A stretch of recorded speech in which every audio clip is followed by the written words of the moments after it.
Bismillahirrahmanirrahim. Assalamualaikum warahmatullahi wabarakatuh. Ma'asyiral muslimin, hadirin jamaah rahimakumullah. Alhamdulillah, pada hari ini kita telah hampir memasuki di penghujung bulan Rajab, ya Bu ya. Kalau Rajabnya sudah selesai, berarti kita masuk bulan Syawal. Bulan Sya'ban. Kalau bulan Sya'ban orang dulu ngomongnya bulan tuh, berarti orang dulu tuh, orang Roah, Ibu ya.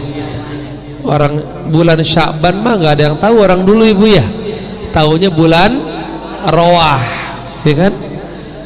Habis Roah puasa, habis puasa Lebaran, Ibu. Habis Lebaran sama Syawal apa bedanya? Habis Lebaran Syawal, habis Syawal Ramadan, habis Ramadan puasa, dia juga.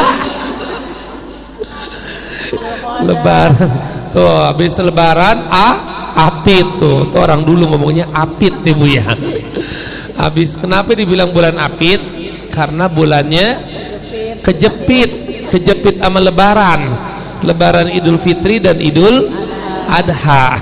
Habis apit baru haji, ya Bu ya. Habis haji bulan Muharram itu kalau kita tahu bulan apa namanya? Tuh bulan Syuro tuh orang dulu tahu tuh. Bulan Syuro. Ya, kenapa bulan Syuro?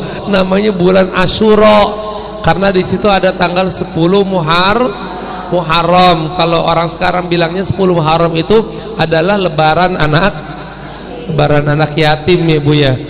Bulan Syuro kita menyebutnya, Bu.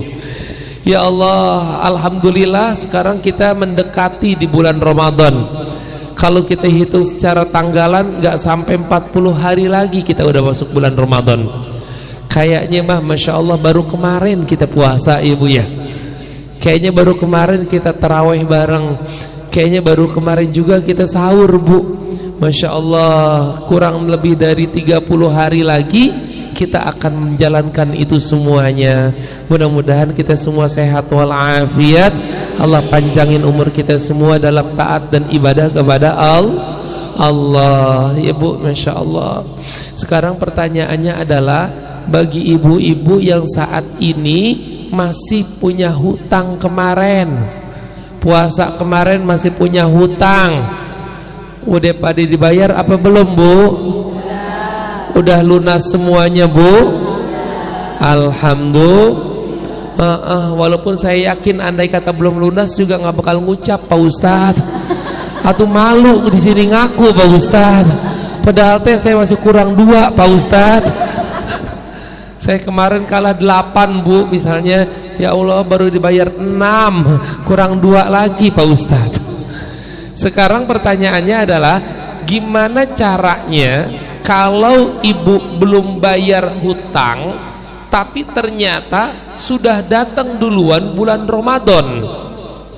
Ibu belum sempat bayar nih hutangnya nih. Nah, ternyata ya Allah besok teh udah puasa, sementara saya masih punya hutang 3. Kemarin 2024 kan lebarannya.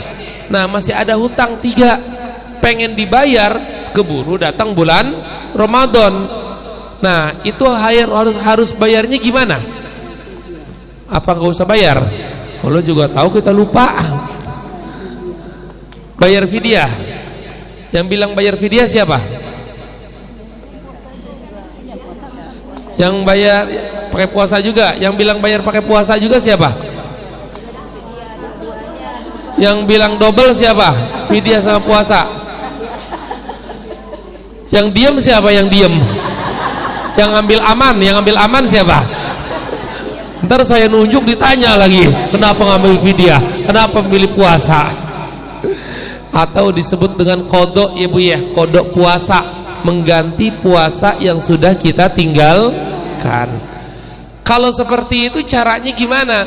Oh, berarti caranya ibu lupa misalnya nih, sekarang udah terlanjur bulan Ramadan, sementara tahun kemarin kita masih punya hutang 3 misalnya.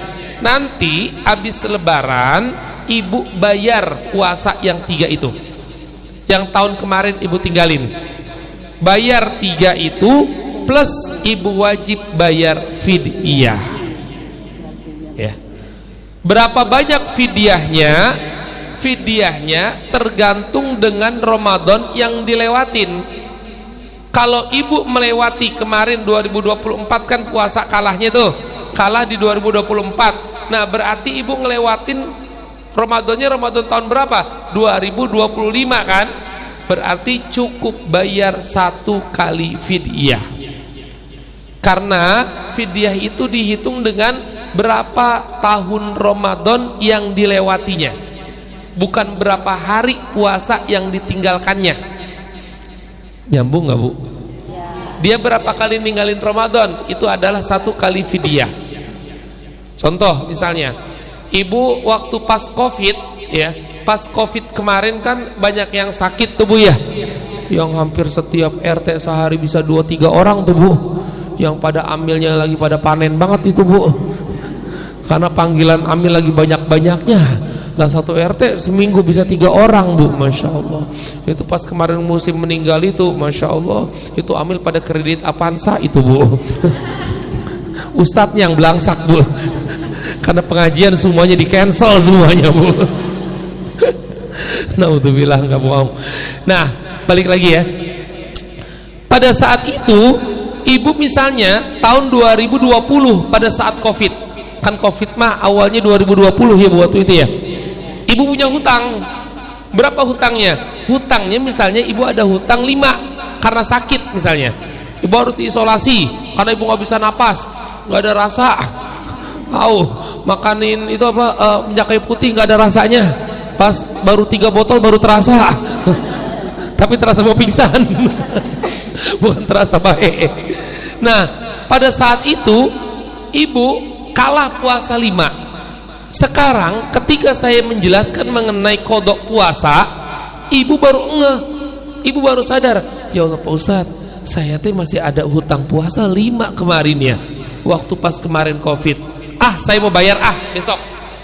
Berarti kan sekarang hari Minggu, ibu besok Senin mau bayar nih ya, pokoknya saya harus bayar hutang puasa saya yang 5 kemarin.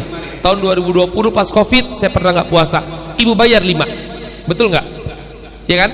Kan kalau kita punya hutang 5 dibayar 5 kan? Nah plus ibu wajib bayar fidyah. Berapa banyak fidyahnya?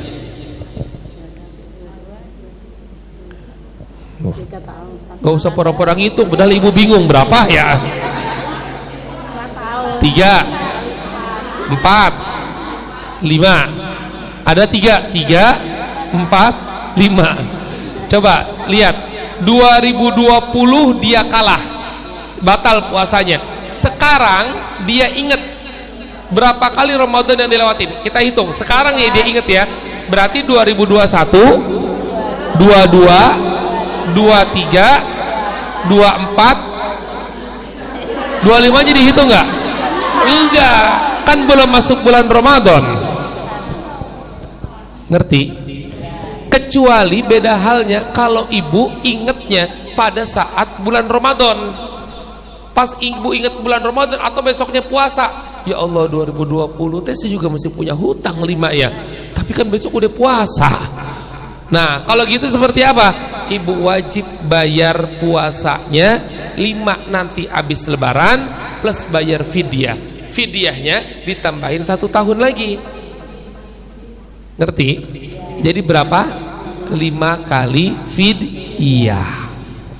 Nyambung? Walhasil ya, tidak ada puasa yang bisa dibayar cukup dengan fidyah. Ngerti?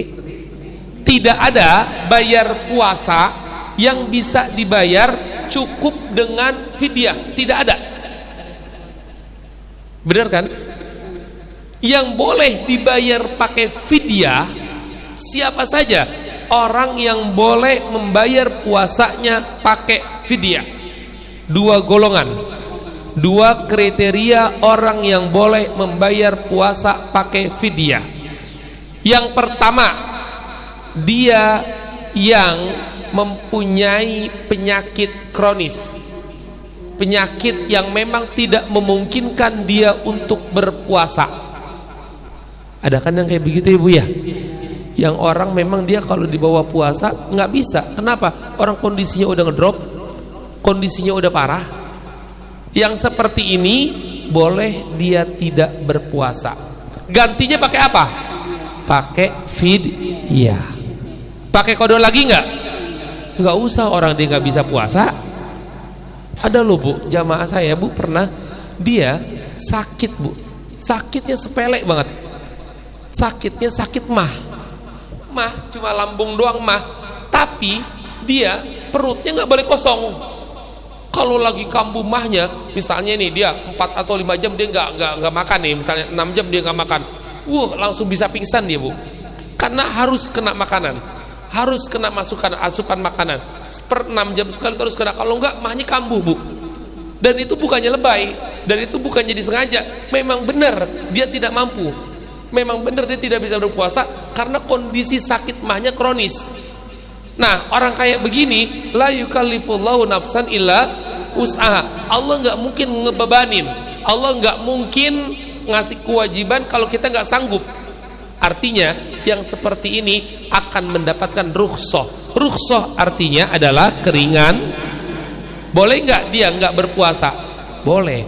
Nanti cara gantinya gimana? Cukup bayar pakai fidyah. Kenapa dia boleh bayar pakai fidyah? Keadaannya nggak memungkinkan. Memang dia lagi sakit, memang dia kronis, memang dia sakitnya parah, nggak memungkinkan. Golongan yang kedua yang boleh membayar pakai fidyah adalah mereka yang sudah tua renta, yang sudah pikun, yang sudah aki-aki, yang sudah nggak bisa ngapa-ngapain. Nah ini yang boleh bayarnya pakai fidyah. Ngakunya mah puasa ya, bilangnya mah udah aki-aki, udah pikun, nenek udah pikun, baru makan bubur bilang buka puasa kapan ya ntar ya, buka puasa masih lama ya, kan baru tadi kena bubur kek. Dia lupa, udah gampang lupa, udah nggak inget. Nah yang kayak begini boleh bayar puasanya pakai fidyah. Selain itu boleh apa enggak? Enggak boleh, nggak boleh kita bayar puasa pakai fidyah. Maaf, termasuk orang yang sedang hamil atau menyusui. Buat orang yang sedang hamil atau menyusui, dia punya keringanan, dia punya rukhsah untuk tidak berpuasa. Betul nggak? Waktu ibu hamil, waktu ibu menyusui, ibu kan ada kan yang kadang-kadang ada hari-hari tertentu yang ibu nggak puasa. Betul apa enggak? Karena kenapa? Capek. Karena kenapa? Takut bayinya nggak berkembang, takut nanti janinnya nggak bagus karena asupan makanan dari ibunya kurang. Akhirnya ibu nggak puasa. Dibolehkan nggak? Boleh. Ibu lagi menyusui, boleh nggak berpuasa. Masalahnya adalah bagaimana ibu cara gantinya. Gimana? Waktu ibu hamil nih, waktu ibu ngelahirin, ibu waktu hamil ngelahirin anak, ibu kan bayar puasanya. Bayarnya gimana bu waktu itu? Atau belum dibayar sampai sekarang Pak Ustadz? Allah juga tahu saya lagi waktu itu masih sedang bandel-bandelnya Pak Ustadz. Bayarnya gimana? Pakai kodok kah? Pakai fidyah kah? Atau pakai dua-duanya? Atau kagak tiga-tiganya? Dua-duanya. Dua-duanya. Fidyah iya, kodok iya. Itu yang cakep. Yang kagak cakep, kodok kagak, fidyah kagak. Bu, saya akan memberikan 3 jawaban untuk orang-orang yang kategorinya hamil ataupun menyusui ya. Langsung saya bahas tentang madhab Imam Syafi'i, karena rata-rata dari kita mayoritas adalah madhabnya Imam Syafi'i. Apa kata Imam Syafi'i? Ketika ada orang yang menyusui atau orang yang hamil, diperbolehkan tidak berpuasa dengan syarat setelah nanti Ramadan selesai dia bayar puasanya. Dengan apa? Yang pertama, kalau yang dikhawatirkan adalah ibunya yang sakit, anaknya mah sehat, ya, anaknya entah lagi hamil atau menyusui. Nah, yang dikhawatirkan adalah ibunya, maka dia cukup bayar pakai qada. Cukup bayar ganti puasanya. Berapa hari ditinggalin puasanya, dibayar pakai qadanya. Ya, qada artinya bayar pakai puasa. Ya, Pak Ustadz, saya mah kalau dibawa puasa Pak Ustadz, ya Allah, saya lemes banget Pak Ustadz. Tiap hari itu kelihatan saya ngeliatin jam terus Pak Ustadz, lama amat jam 6 ya. Tapi mah alhamdulillah anak saya mah di kandungan itu tetap gesit, tetap lincah Pak Ustadz. Alhamdulillah anak saya walaupun saya menyusui, tapi anak saya biasa aja. Tapi saya Pak Ustadz karena diisepin mulu Pak Ustadz, saya lemes. Saya nggak ada tenaga Pak Ustadz, nggak bisa buat puasa. Berarti kan kalau kayak begini, case-nya kan berarti kan ibunya yang dikhawatirkan, betul nggak? Bukan bapaknya dong, nggak ada kaitannya. Bukan anaknya ya, berarti ibunya. Berarti kalau kayak begini, dia cukup bayar pakai qada. Ngerti? Yang kedua jawabannya, kalau yang dikhawatirkan adalah anaknya ini yang dikhawatirin. Saya mah Pak Ustadz, saya mah alhamdulillah walaupun dibawa puasa, walaupun saya lagi hamil-hamil begini mah, saya mah alhamdulillah seger Pak Ustadz. Walaupun lagi puasa kalau diajak ke Tanah Abang mah saya semangat juga, nggak apa-apa Pak Ustadz. Orang belanja di Tanah Abang buat persiapan lebaran. Saya mah semangat, saya mah enak, saya senang Pak Ustadz. Pokoknya kalau dibawa puasa sayanya emang gak ada apa. Tapi saya khawatir nih anak saya Pak Ustadz. Saya lagi menyusuin, saya lagi hamil, takutnya anak saya kenapa-napa. Kalau ibu yang dia khawatirkan adalah anaknya, maka dia bayar wajib dua. Dia bayar wajib pakai fidyah dan juga wajib bayar pakai qada. Nyambung? Kalau yang dikhawatirin adalah anaknya, ya. Yang ketiga, kalau yang dikhawatirin adalah dua-duanya, anaknya dan ibunya, gimana cara bayarnya? Ustadz, saya mah kalau dibawa puasa sayanya lemes, anak saya lemes Pak Ustadz. Anak saya teh kalau dibawa puasa nganga aja Pak Ustadz. Saya kesian sama dia Pak Ustadz, dari kesambet Pak Ustadz. Bingung dia karena anaknya nggak ada tenaga katanya, emaknya juga ikut lemes, anaknya ikutan lemes. Nah kalau kayak begini gimana bayarnya? Cukup bayar pakai qada, bayar puasa yang ditinggalkannya. Tuh. Nyambung ya. Berarti perhatikan tadi jawaban yang 3 tadi, ada nggak di antara 3 jawaban tadi yang orang yang berpuasa kemudian cukup dibayar, dia tidak berpuasa kemudian cukup dibayar pakai fidyah, ada atau tidak? Nggak ada. Orang yang hamil atau menyusui, ada nggak jawabannya cukup bayar saja pakai fidyah, ada apa enggak? Nggak ada. Yang ada kalau ibunya yang dikhawatirin dia bayar pakai qada, betul? Kalau yang dikhawatirin adalah anaknya, dia wajib bayar pakai qada dan fidyah. Yang ketiga, kalau yang dikhawatirin adalah anak dua-duanya, ibu dan anaknya, maka dia bayar cukup pakai qada. Nggak ada kan jawaban cukup dibayar pakai fidyah? Nggak ada. Walhasil ibu apapun penyakitnya, selagi itu tidak kronis dan itu masih bisa dibawa untuk puasa, maka ibu wajib bayar pakai qada. Ngerti? Ibu ya? Nggak bisa kita dibayarnya pakai fidyah. Pak Ustadz, saya teh lebaran kemarin, puasa kemarin saya dirawat Pak Ustadz. Kenapa? Saya bisulan Pak Ustadz. Itu meriang, saya kagak bisa tidur Pak Ustadz. Ya Allah, nafsu makan juga kagak. Kadang-kadang mas saya tiang hari kagak makan, orang lagi puasa. Saya akhirnya kagak puasa Pak Ustadz. Kenapa? Karena sakit bisul, dirawat di Tamrin 2 hari Pak Ustadz. Sekarang penyakit bisul, kalau ibu mau bayar pakai fidyah boleh apa kagak? Kagak boleh. Nanti bang sakit bisul, sakitnya udah baik, mau bayar pakai fidyah nggak boleh. Sakitnya sakit apa? Tipes. Kan tipes mah sakit jarang-jarang bu, ya kan? Ya, kecuali kalau memang sakit yang berat, yang memang nggak mungkin dia berpuasa, harus minum tiap hari obat, nggak minum obat kambuh lah nanti. Dia punya penyakit stroke misalnya yang udah parah, kan kalau sakit stroke sakit berat kan Bu ya, betul nggak? Penyakit stroke itu penyakit yang berat. Gimana nggak berat stroke tuh Bu? Segerobak aja udah berat, gimana stroke ya Bu ya? Segerobak berat, gimana stroke tuh? Ibu mah ketawanya lambat nggak nyambung apa? Loadingnya lama, pasti mikir aja kenapa sih kok pada ketawa ya. Bener gak? Penyakit stroke itu penyakit yang gimana kagak berat? Satu gerobak aja udah gimana satu? Oh, udah lewat berapa menit langsung enggak, udah ya Bu ya. Jadi kalaupun ibu maksa, Ustadz emang nggak bisa ya kalau puasa itu dibayar pakai fidyah kalau yang kita udah ninggalinnya? Kalau ibu mau paksa-paksa banget bisa, boleh bayar puasa pakai fidyah. Walaupun saya masih sehat Pak Ustadz, yang kemarin-kemarin saya karena bandel nggak puasa, karena pura-pura haid padahal kagak haid, biar kagak boleh puasa.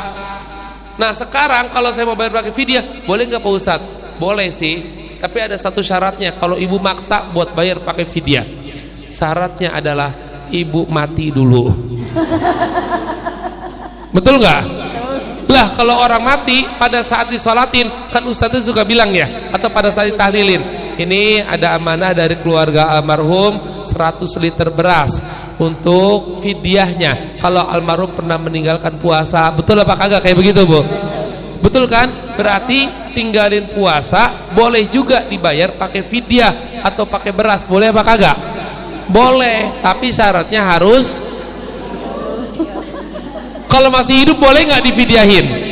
Kagak. Emang ibu mau disumpahin? Tetap aja kita kudu bayar pakai fidyah dan qadha.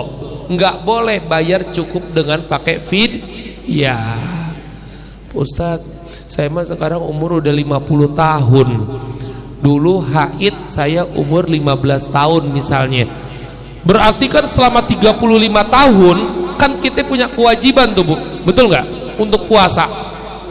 Selama 35 tahun itu ibu wajib berpuasa. Sekarang hitung selama 35 tahun berapa hari ibu kagak puasanya, berapa hari ibu yang porak-porak haidnya, berapa hari ibu yang ngerasa tanggung karena 5:30 keluar darah, ibu porak-porak kagak tahu.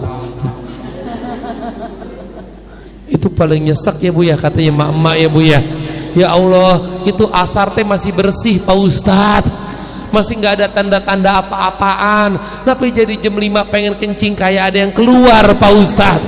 Kalau mau keluar dari tadi pagi aja, biar bisa sarapan, biar bisa beli mie ayam Pak Ustadz. Ya Allah, tadi tetangga kagak puasa makan soto ayam enak banget Pak Ustadz. Saya tahan-tahan, ntar aja bukanya, ntar aja maghribnya, nggak taunya 5:30 pengen kencing dia keluar duluan.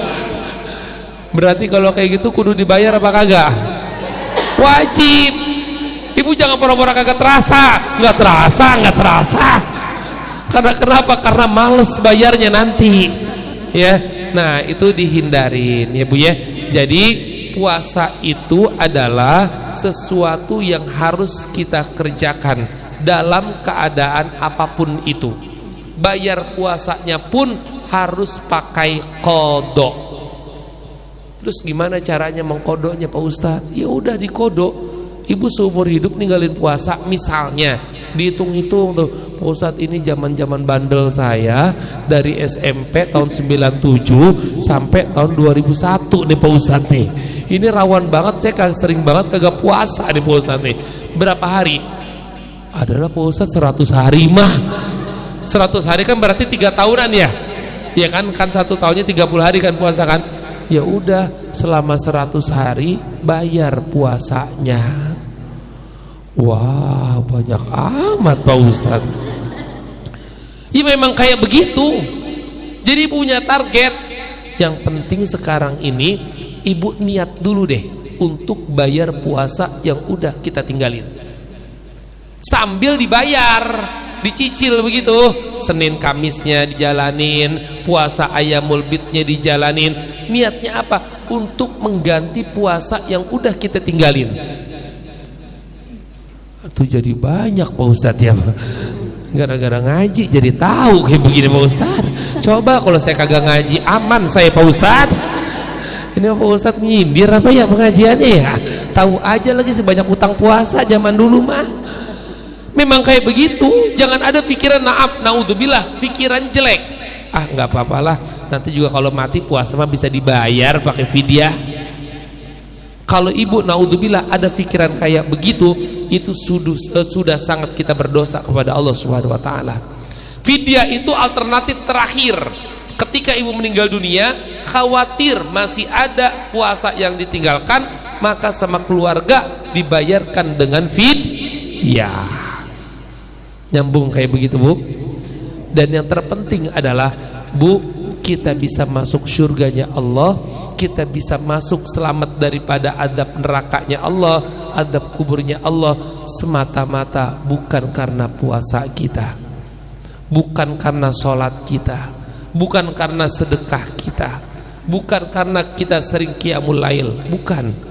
Tapi kita bisa masuk surganya Allah, selamat daripada adab kuburnya Allah, semata-mata hanya karena rahmat dan ridho dari Allah Subhanahu.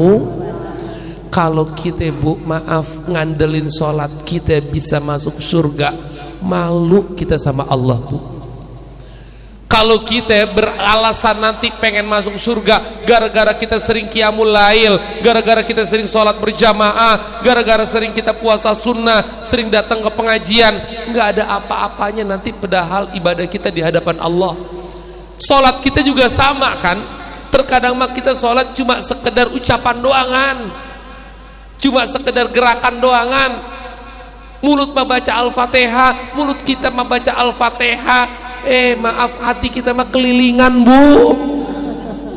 Betul apa kagak kayak begitu Bu? Ibu baca Fatihah, alhamdulillahirabbil alamin arrahmanirrahim maliki yaumiddin. Ya Allah, sekarang hari Minggu ya. Minggu masak apaan yang enak ntar ya? Mana anak-anak belum pada makan lagi tadi pagi, makan bubur doang, makan ayam aja. Tapi ayam kemarin udah ayam ya. Tapi di kulkas kayaknya ada telur dah. Bener gak Bu? Suka ada yang sholatnya kayak begitu Bu? Dia ruku, dia sujud, bangun dari sujud, Allahu Akbar. Ya, rakaat yang keberapa ya? Ada yang suka kayak begitu Bu? Itu nanti gampang. Itu mah saya nggak ngomonginnya. Saya juga sama kayak begitu Bu. Artinya apa? Kita ini sholat Bu, ibadah kita, ngaji kita susah kalau kita ngandelinnya. Yang kita andelin adalah dari kebaikan ibadah kita, bukan. Ibadah kita bisa jadi gak diterima sama Allah. Orang jauh dari kata khusyuk, jauh dari kata ikhlas, betul apa kagak? Sama kan, maaf, terkadang sodako yang kita keluarin juga sama kan, terkadang gak sepenuhnya lillahi ta'ala, kadang masih pada pengen didengar, masih pengen dilihat, masih pengen dibilang, betul apa kagak Bu?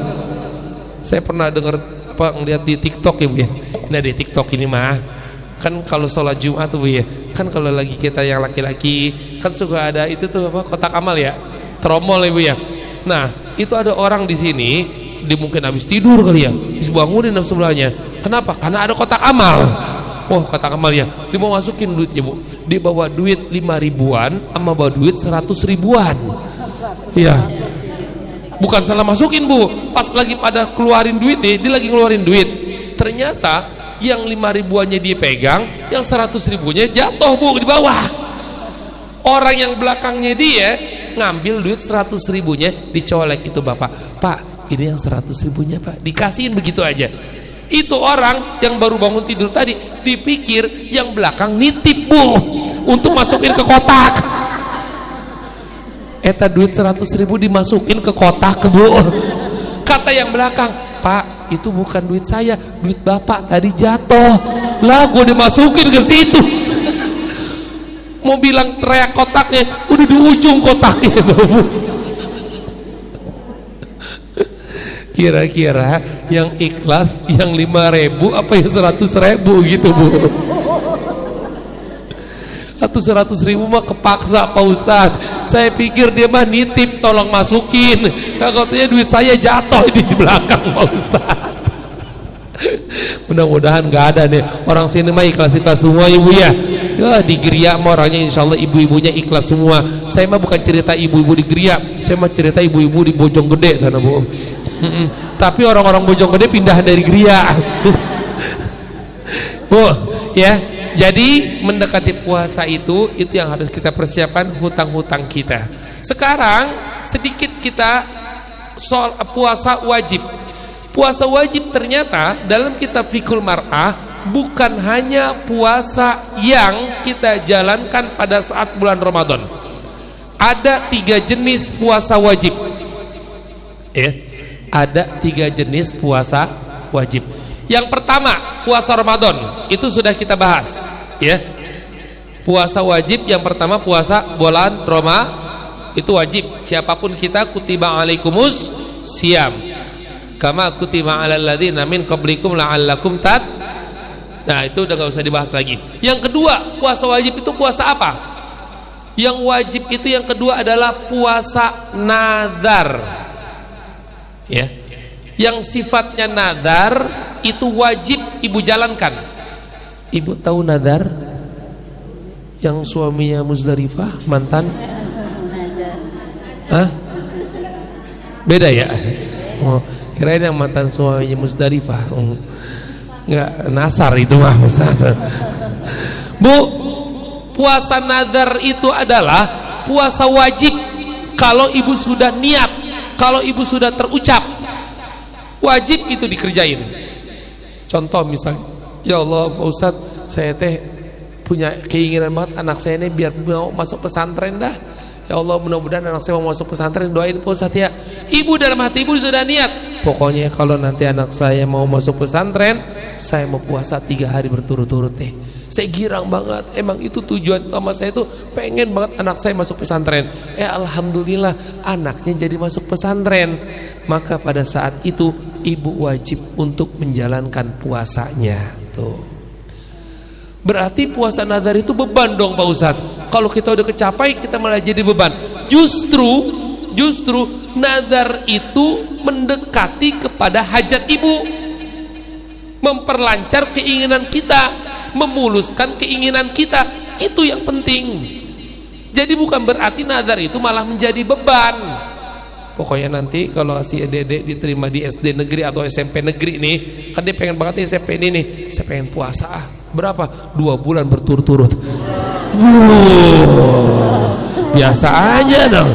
Sebulan kayak salah mulu Pak Ustadz, kalah mulu sebulan juga. Gimana 2 bulan berturut-turut coba? Tapi nggak apa-apa kalau ibu mau mah.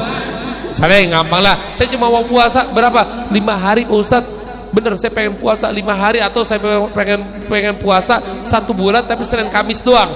Senin Kamis sampai 1 bulan. Itu nadar saya Pak Ustadz kalau si anak ini diterima di SMP negeri. Ternyata alhamdulillah diterima. Maka besoknya ibu wajib untuk menjalankan puasa nadar. Jadi nadar itu bukan malah ngebebanin. Nadar itu malah untuk memudahkan, malah untuk melancarkan hajat-hajat kita. Yang lebih dahsyat lagi, kalau kata guru saya, bukan nadar setelah hasil maksud, bukan nadar setelah tujuan kita tercapai, bukan. Tapi berani nggak kita sebelum hajat kita tercapai, kita sudah menjalankan nadar kita. Tuh, itu yang lebih dahsyat. Ngerti gak maksudnya? Iya. Pokoknya kalau anak saya diterima, saya punya nadar Bu.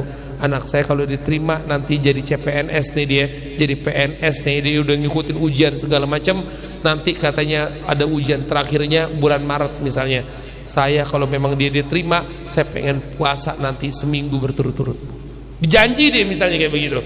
Nah puasanya kalau ibu lumayan ekstrim lagi, kita main jalur langit, kita sogok Allah. Puasanya jangan kalau udah diterima, sebelum diterima jalanin dulu. Kita sogok Allah dengan jalurnya Allah, kita minta, kita merengek sama Allah dengan jalurnya Allah. Malah demen kalau kita nangis. Allah mah malah demen kalau kitanya merengek minta gitu. Allah mah malah demen diterus, ayo terus minta. Beda Allah sama manusia. Kalau manusia sekaya-kayanya orang, Bu, kalau sering kita minta lama-lama gedek apa kagak dia sama kita? Dia orang kaya sih Pak Ustadz, tapi saban bulan minta mulu kita. Tetap aja gedek, Bu. Ya Ibu tahu gedek apa sih? Benci ya, benci lah, kesel gitu ya, kesel kan?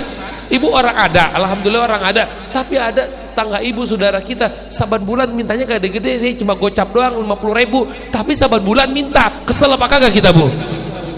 Kagak kerja apa lu? Minta mulu sih tuh. Tapi Allah semakin banyak kita minta, semakin sering kita ngeluh, Allah malah semakin nyaman dengan kita. Kadang-kadang nih yang tadinya kita lagi di atas, kita ditegur sama Allah, kenapa sih udah lo mah kalau lagi di atas nggak pernah nangis lagi, nggak pernah minta lagi, nggak pernah merengek lagi qiyamul lailnya. Kenapa? Lagi di atas. Ntar nih usahanya gue goyangin dikit. Kenapa? Kata Allah, pengen kangen sama tangisannya, kangen sama sujudnya. Kalau udah usahanya berhasil mah boro-boro datang ke pengajian hari Minggu. Susah dia mah, paling banter kalau maulidan doang datang, itu juga sebentar. Betul apa kagak? Sama tawakupan pengajian. Kalau hari biasanya nggak pernah datang. Kenapa? Usahanya lagi maju-majunya, usahanya digoyangin sama Allah. Balik lagi dia ke Allah. Ya Allah, kata Allah, emang ini yang aku tunggu tuh. Jadi kadang-kadang musibah itu, ujian itu malah bisa mendekatkan diri kita kepada Allah. Nah itu jadi nadar, banyakin nadar. Ibu punya hajat apapun nadar. Apalagi kalau nadarnya tentang sedekah. Kan kadang-kadang kita mah pokoknya ntar kalau sawah di kampung laku nih Pak Ustadz nih, pokoknya saya mau umroh Pak Ustadz. Banyak yang nazarnya kayak begitu, Bu? Banyak bilang pokoknya ntar kalau ini laku pengen umroh, kalau ini laku pengen begini, pengen begitu segala macam. Itu mah pasti wajar kayak begitu, orang kita lagi megang duit. Betul nggak? Dia lagi megang duit, siapa pengen ngasih anak yatim Pak Ustadz, kalau sawah laku, kalau kontrakan laku, itu mah wajar kita lagi megang. Tapi berani gak kita pancing Allah? Tadi itu bahasanya cakep tuh, pancing tuh dengan itu. Kita pancing Allah, sebelum kontrakan saya laku, saya pancing dulu dengan saya umroh satu keluarga. Masalahnya duitnya dari kontrakan Pak Ustadz. Enggak, yang ngecek-ngecek aja, jangan umroh nadarnya. Saya pokoknya pengen nyantuin anak yatim tiap hari Jumat, 2 orang aja, 3 orang aja tiap hari Jumat. Saya mau selama 1 bulan, saya mau tuh. Padahal rumahnya belum laku, padahal anaknya belum lulus, tapi dipancing dengan kayak begitu. Itu yang luar biasa, Pak. Bener, nanti rasain deh dahsyatnya sedekah. Itu yang kedua. Yang ketiga, puasa apa yang wajib? Yaitu puasa kifarat atau puasa kafarat. Puasa kifarat ini puasa siapa? Puasa bagi orang yang melanggar sumpahnya. Ada kifaratnya, ada tebusannya. Di antaranya adalah buat orang-orang yang mohon maaf ketika dia berbicara dia menyebutkan lafzul qasam. Lafzul qasam itu artinya apa? Menggunakan nama Allah.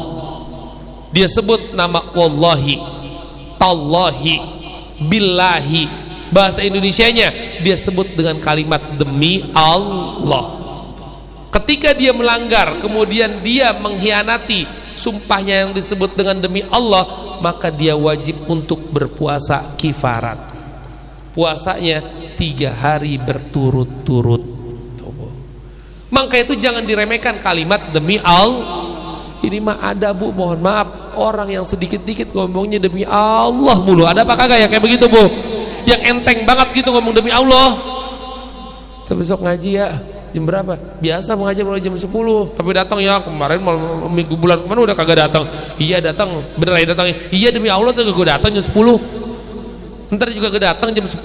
Ternyata mohon maaf dia kagak jadi datang. Maka dia wajib untuk puasa 3 hari berturut-turut. Jadi jangan gampang meremehkan. Bu, pinjam duit Bu berapa? 100.000. Ntar tanggal 25 bapaknya gajian saya ganti nih. Tapi ganti Bu ya, bulan kemarin juga belum diganti. Iya demi Allah tanggal 25 bapaknya gajian belum ganti. Bapaknya gajian tanggal 25, apapun alasannya, mau alasan anak kebutuhan khusus lah segala macam, tetap aja karena dia udah bilang demi Allah tanggal 25 dia wajib untuk bayar. Bayarnya tanggal 26 gimana? Kena kifarat dia. Karena dia sudah berjanji dengan mengucapkan kalimat demi Allah. Maka itu udah Bu, hindarin. Fala taqulanna li syai'in inni fa'ilun dzalika ghada faqul ayyasha Allah. Itu dalam surat Al-Kahfi. Untuk segala sesuatu yang belum pasti, segala sesuatu yang kita ragu, segala sesuatu yang sifatnya nanti malah menjadi zalim, maka hindarin, tinggalin ucapan demi Allah. Enggak boleh. Maka ucapkanlah insyaallah. Insyaallah datang ke pengajian. Tapi sayangnya insyaallah orang Indonesia udah pasti kagak jadi. Betul apa kagak? Betul kan? Orang Indonesia mah begitu. Besok datang ya jangan lupa pengajian ya bulanan ini. Ya jam 10 jangan lupa datang. Ya insyaallah. Insyaallah sambil nyengir. Itu mau udah 100% kagak jadi, nggak bakal datang. Betul apa kagak kayak begitu Bu? Maksud saya ibu kalau memang udah pasti bisa kagak datang, bilang aja kenapa kagak bisa datang. Ini mah karena kagak enak sama Bu Titinnya, kagak enak sama ketua RT-nya. Entar ya insyaallah ya datanglah. Ketahuan besok mau jalan-jalan sama anak-anaknya. Pakai segala bilang insyaallah lagi. Kalau memang udah bisa pasti kagak datang, bilang aja kagak bisa. Bilang aja nggak bisa, mohon maaf ada acara keluarga. Nggak usah segala ngomong insyaallah. Kan kagak enak Pak Ustadz kalau kagak bilangnya. Bukan masalah begitunya ya. Biasain insya Allah adalah sesuatu yang sakral, sesuatu yang memang sudah kita niatkan, kita mengucap kalimat insya Allah. Untuk demi Allahnya tinggalin ucapan demi Allah, nggak usah kita ngomong wallahi, tallahi, billahi. Apalagi ibu suka ngomong sama suami ibu, mah emang udah habis duit kemarin? Ya Allah Pak tiba ngasih duit 100.000 udah seminggu ini Pak, demi Allah kagak ada duit lagi Mama. Duit dari mana Pak kalau bukan dari Papa? Ya Allah ternyata pas buka dompet ada uang nyelip 2.000 perak tuh Bu. Besoknya ibu wajib puasa 3 hari berturut-turut tuh gara-gara 2.000 nyelip tuh Bu di situ. Kan ibu suka bilang kan demi Allah nggak punya lagi Pak, sama sekali nggak ada duit. Lihat di dompet tuh sekali Mama udah kagak ada. Orang tiba ngasih duit 200.000. Besoknya ngelihat dompet 2.000 nyelip lagi ini. Maka ibu wajib puasa 3 hari berturut-turut. Itu kenapa? Itu namanya puasa kifarat. Kenapa? Kifarat karena 2.000 tuh butuh. Ibu ngomong demi Allah, dikit-dikit demi Allah. Sama laki ibu juga bilang kayak begitu. Ngomong demi Allah nggak punya duit, demi Allah nggak punya duit. Ternyata masih ada di tabungannya 2.500. Misalnya kayak begitu, gara-gara ada administrasi di tabungannya, kena dia tuh Bu. Nggak boleh bilang kita sembahyang sekali itu sampai kali nggak punya duit lagi demi Allah, nggak ya. Jadi hindarin perkataan demi Allah. Wallahu a'lam bishawab. Ibu ya, itu saja dari saya untuk pengajian kita pada siang hari ini. Mudah-mudahan ada manfaatnya, kita semua sehat walafiat. Allah panjangin umur kita semua dalam taat dan ibadah kepada Allah. Allah sampaikan kita kelak nanti di bulan suci Ramadan dalam keadaan sehat walafiat. Amin ya Allah ya rabbal alamin. Rabbana taqabbal minna innaka antas samiul alim wa tub alaina innaka antat tawwabur rahim. Rabbana atina fid dunya hasanah wa fil akhirati hasanah wa qina adzabannar. Wa sallallahu ala khairi khalqi Muhammadin wa ala alihi wa sahbihi wa barik wa sallim. Subhana rabbika rabbil izzati amma yasifun wa salamun alal mursalin walhamdulillahi rabbil alamin. Subhanakallahumma wa bihamdika asyhadu an la ilaha illa anta astaghfiruka wa atubu ilaik. Hadanallahu wa iyyakum ajma'in. Wassalamualaikum warahmatullahi wabarakatuh.